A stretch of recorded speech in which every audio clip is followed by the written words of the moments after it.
నమస్తే, welcome to our voice. నేను journalist నవత. కర్ణుని చావుకు కారణాలు అనేకం అంటారు, కానీ భారత్ అమెరికా సంబంధాలు బెడిసికొట్టడానికి కారణం ఒక్కరే. దశాబ్దాలుగా మిత్రదేశంగా ఉన్న భారత్ను తన అహంభావంతో దూరం చేసుకున్నాడు డొనాల్డ్ ట్రంప్. రష్యా నుంచి ఇంధనం కొంటున్నందుకే భారత్ మీద సుంకాల భారం మోపానని ట్రంప్ చెప్తున్నవి కుంటి సాకులంటున్నారు విశ్లేషకులు. ఆయనకు బుర్రుంటే ఇలా వ్యవహరించేవారు కాదంటున్నారు. అంతర్జాతీయ మీడియా కూడా ట్రంప్ వ్యవహారాన్ని తప్పుపడుతోంది. తాజా పరిణామాలతో భారత్, రష్యా, చైనా ఒక వేదికపైకొచ్చాయి. దీంతో మొహం చెల్లని ట్రంప్ భారత్ పర్యటన వాయిదా వేసుకున్నట్లు తెలుస్తోంది. ప్రపంచ శాంతి దూతగా పేరు తెచ్చుకోవాలనే కోరిక నెరవేర్చుకునేందుకు భారత్ని వాడుకోవాలనే పాచిక పారనందువల్లే డొనాల్డ్ ట్రంప్ ఇంతలా రెచ్చిపోతున్నారా? అవునని అంటున్నారు విశ్లేషకులు. ఇందుకోసం అంతర్జాతీయంగా శాంతి దూతగా ప్రచారం పొందేందుకు ఆపరేషన్ సింధూర్ని వాడుకోవాలనుకున్న ఎత్తుగడ ప్రధాని మోదీ ముందు ఫలించలేదు. ఈ కారణంగానే దీంతో అహం దెబ్బతిన్న ట్రంప్ భారత్, అమెరికా సంబంధాలను పనంగా పెట్టారు. ఈ క్రమంలోనే పాకిస్తాన్ను దువ్వడం ప్రారంభించారు. దీన్ని ఓ జర్మన్ పత్రిక ఇప్పటికే పేర్కొనగా, తాజాగా న్యూయార్క్ టైమ్స్ ఇది వాస్తవమని తేల్చింది. డొనాల్డ్ ట్రంప్ అనేకసార్లు ప్రధాని మోదీకి ఫోన్ చేసినా ఇటువైపు నుంచి ఎలాంటి స్పందన రాలేదు. ఈ ఏడాది జూన్ మాసంలో ప్రధాని మోదీ G7 సదస్సు కోసం కెనడాకు వెళ్లారు. అయితే మోదీ అక్కడికి చేరుకునే సమయానికి ట్రంప్ అమెరికాకు వెళ్లిపోయారు. ఆ తర్వాత మోదీకి ఫోన్ కాల్ వచ్చింది. వాషింగ్టన్ రావాలని ఆహ్వానం అందింది. కానీ క్రొయేషియాలో అధికారిక పర్యటన ఉండడంతో అది సాధ్యం కాదంటూ ప్రధాని సున్నితంగా ఆ ఆఫర్ని తిరస్కరించారు. కాగా ట్రంప్ అప్పటికే వేసిన తెర వెనుక వ్యూహాన్ని మోదీ గ్రహించారు. పాకిస్తాన్ ఆర్మీ చీఫ్ అసీం మున్నీర్ అమెరికాలో ఉన్నారు.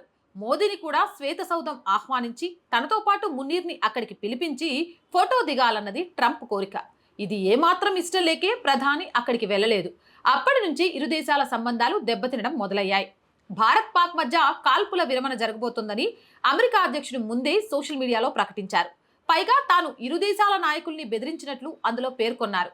ఈ ప్రకటన మోదీ సర్కార్ను ఇబ్బందికి గురిచేసింది. కాల్పుల విరమణలో ఎవరి జోక్యం లేదని మోదీ స్పష్టం చేసినా ట్రంప్ పదే పదే అదే అబద్ధాన్ని చెబుతున్నారు. పైగా యుద్ధ విమానాలు కూలినట్టు ప్రచారం చేస్తున్నారు. కాశ్మీర్ సహా పాకిస్తాన్తో జరుగుతున్న దీర్ఘకాలిక వివాదాల్లో మూడో పక్షం మధ్యవర్తిత్వానికి ఆస్కారం లేదని భారత్ మొదటి నుంచి చెబుతూనే ఉంది.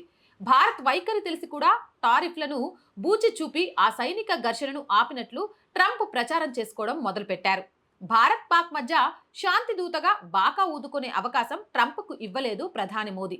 అందుకే ఆయనకు కోపం వచ్చిందని చెబుతున్నారు. మరోవైపు భారత్తో తాత్కాలిక ఒప్పందం కోసం ప్రధాని మోదీతో మాట్లాడేందుకు అమెరికా అధ్యక్షుడు ప్రయత్నించారు.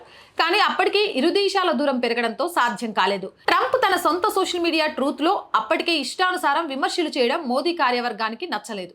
ఆ తర్వాత ట్రంప్ వైపు నుంచి ఫోన్ కాల్స్ వచ్చినా మోదీ స్పందించలేదు. ఫోన్ సంభాషణలను కూడా ట్రంప్ వక్రీకరించి తన ఇష్టానుసారం రాస్తే చిక్కులు వస్తాయని వారు భావించినట్లు న్యూయార్క్ టైమ్స్ పేర్కొంది. అయితే ఈ వాదనను శ్వేత సౌధం తిరస్కరించింది. దురహంకారంతో భారత్ మీద రెచ్చిపోయిన ట్రంప్ తనలాగే యూరప్ దేశాలు కూడా వ్యవహరించాలని కోరినట్లు తెలుస్తోంది.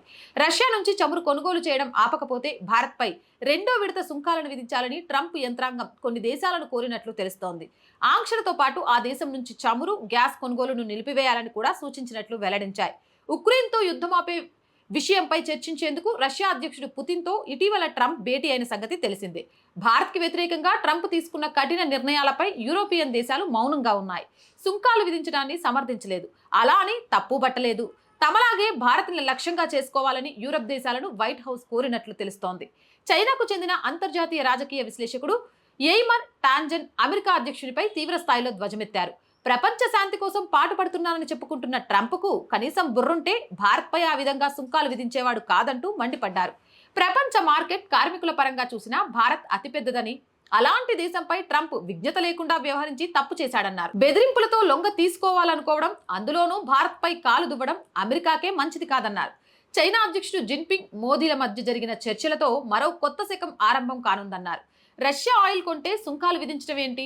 భారత్కి బెదిరింపులకు ఎదురొడ్డి నిలబడే శక్తి ఉంది, అవకాశం కూడా ఉంది అని టాంజన్ స్పష్టం చేశారు. డొనాల్డ్ ట్రంప్ తీసుకుంటున్న నిర్ణయాలపై అన్ని వైపులా దాడులు తీవ్రమయ్యాయి. ఆయన అనాలోచిత నిర్ణయాలతో అమెరికాకు తీవ్ర నష్టం జరిగిపోయిందని స్వదేశంలోనే విమర్శలు మొదలయ్యాయి.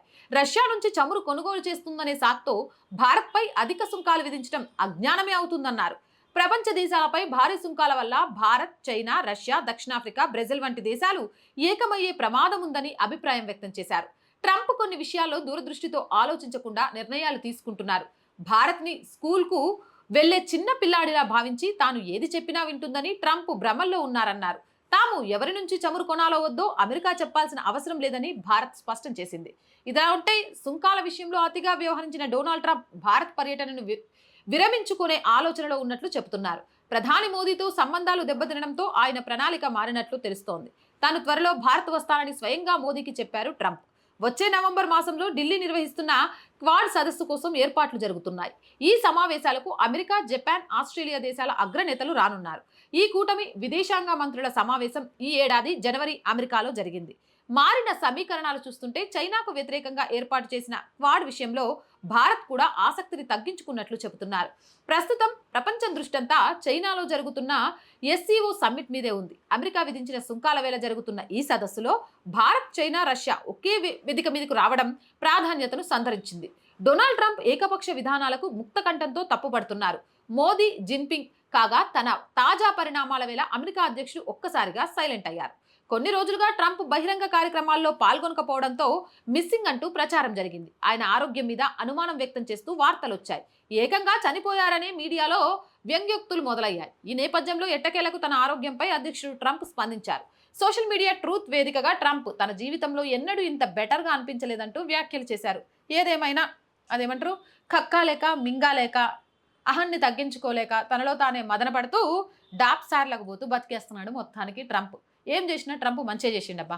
భారత్, రష్యా, చైనా ఈరోజు సత్సంబంధాలు చాలా గట్టి ఎత్తున బలపడ్డాయి. భారత్కి ప్రపంచ దేశాల మద్దతు దొరుకుతోంది. అగ్రదేశం యొక్క కుటిలతనం బయటపడుతోంది అంటే ట్రంప్ వల్లే అనొచ్చు. మీరేమంటారు? మీ అభిప్రాయం ఏంటి? కామెంట్ సెక్షన్లో తెలియజేయండి. మోర్ వీడియోస్ కోసం ఛానల్ని వెంటనే సబ్స్క్రైబ్ చేయండి. ఆర్ వాయిస్ పొలిటికల్ రెండు కూడా మన ఛానల్సే అండి. So please subscribe our channels. అలాగే మీరు చేసే సబ్స్క్రిప్షనే ఈ ఛానల్కి కొండంత బలం అనే విషయాన్ని గుర్తుంచుకోండి. కంటెంట్ బాగుంది అనిపిస్తే లైక్ చేయండి, షేర్ చేయండి. దాని ద్వారా మన వీడియోస్ అన్ని వైరల్గా మారతాయి. కొంతకాలం ఆర్ వాయిస్ ఛానల్కి ఆర్థికంగా సపోర్ట్ చేయండి. ఆర్థికంగా సపోర్ట్ చేయాలి అంటే సబ్స్క్రిప్షన్ పక్కనే జాయిన్ అనే బటన్ ఉంది.